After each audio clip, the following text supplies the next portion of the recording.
لیکن شیخ عبداللہ جس نے وہاں ایکسیڈ کرنے کے باوجود ہر اس چیز کو ریزسٹ کیا وہاں پہ، اپنے اس پہ کمپرومائز نہیں کیا. وہ 74 میں یہ جس بات کو وہ کہتے ہیں کہ بالکل شیخ صاحب نے جب اگریمنٹ کیا اندرا گاندھی کے ساتھ تو those were the circumstances that force شیخ عبداللہ کہ جی اب کوئی چوائس نہیں ہے میرے پاس تو میں میں موجودہ حالات کی طرف آتا ہوں. چونکہ تاریخ پہ ہم بات کریں گے تو کبھی ختم نہیں ہوگی. مختصر سا سوال آپ سے، پھر میں فاروق صاحب کی طرف آؤں گا. کتنی آبادی ہے آزاد کشمیر جو پاکستان میں جس کو آزاد کشمیر کہا جاتا ہے رفلی کچھ 4 ملین کے 4 ملین. سر کتنی آبادی ہے سری نگر کی سائڈ کی کشمیر کی؟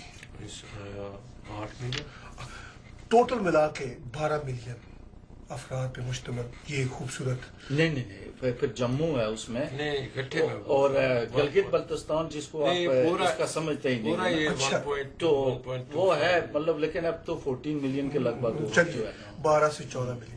سر موجودہ صورتحال کیا ہے سری نگر کی سائڈ میں؟ میں آپ کو یہ ضمنی آپ نے پہلے ہی چھوڑا یہ کہ بھٹو صاحب نے بالکل بھٹو صاحب نے کیا کیا.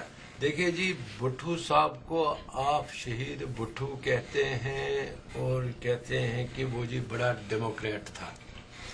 مجھے آپ اس چیز کا جواب دے دیجئے کہ 1971 میں جب آپ نے الیکشن لڑا وہاں پر مجیب الرحمان کو 107 سیٹیں آئی، بھٹو صاحب کو 71 سیٹیں آئی. بالکل درست کہہ رہے ہیں. اور ہم بھٹو صاحب کو اگر وہ ڈیموکریٹ تھا یا پیپلز پارٹی آپ کی ڈیموکریسی پہ بلیو کرتی ہے تو پھر آپ کو کیا مشکل تھا کہ آپ شیخ مجیب کو پرائم منسٹر شپ نہیں دے رہے ہیں؟ بہت اہم نقطہ. تو آپ نے بھٹو صاحب کی ہٹ درمی اور نان ڈیموکریٹک کانسیپٹ ٹھیک ہے اور اس کے وہ ڈیموگاگی جس کو میں بولوں گا ٹھیک ہے، اس نے پاکستان کو توڑ دیا.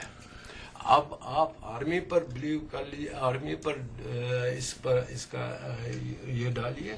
کچھ تجزیہ کار تو یہ کہہ سکتے ہیں، لیکن آپ 10,000 میل دور سے نہیں لڑ سکتے تھے. وہ میں کلیئر کرنا جی ٹھیک ہے. بس صرف اتنا اضافہ ہے، آپ سے اتفاق ہے اس بات پہ. صرف یہ ہے کہ جو بھٹو صاحب خود آرمی کی پروڈکٹ تھے. کچھ بھی ہو، میں تو پاکستانی ہوں نہیں، لیکن میں تو جی بہتر دور سے جانتا ہوں کہ اگر آپ ڈیموکریٹ ہیں تو آپ مجیب الرحمان کو دینے چاہیے تھے. آپ نے بڑی اہم بات کی کہ آپ نے کہا کہ میں تو پاکستانی ہوں نہیں. تو آپ کیا خود کو محسوس کرتے ہیں؟ میں تو کشمیری ہوں. کشمیری؟ میں تو کشمیری ہوں. آپ یہ بھی آئیڈینٹیفائی نہیں کرتے کہ میں انڈین ہوں، کشمیری ہے؟ نہیں میں کشمیری ہوں. مطلب انڈین کیا ہے؟ انڈیا تو یہ بن گیا ہے کسی 1947 میں ایک ملک. کشمیر تو بہت پرانا ہے اپنی اس کی یہ ہے. ٹھیک. تو اب آپ آگے دوسرے سوال پر یہ آج کیا صورت ہے؟ آج کیا صورت ہے؟ آج یہ خان صاحب ادھر فرما رہے تھے کہ وہاں پر آزاد کشمیر میں کوئی چیزیں نہیں ہے، کونسل کے انڈر ہے وہاں پر پاکستان. جی یہ ٹھیک ہو.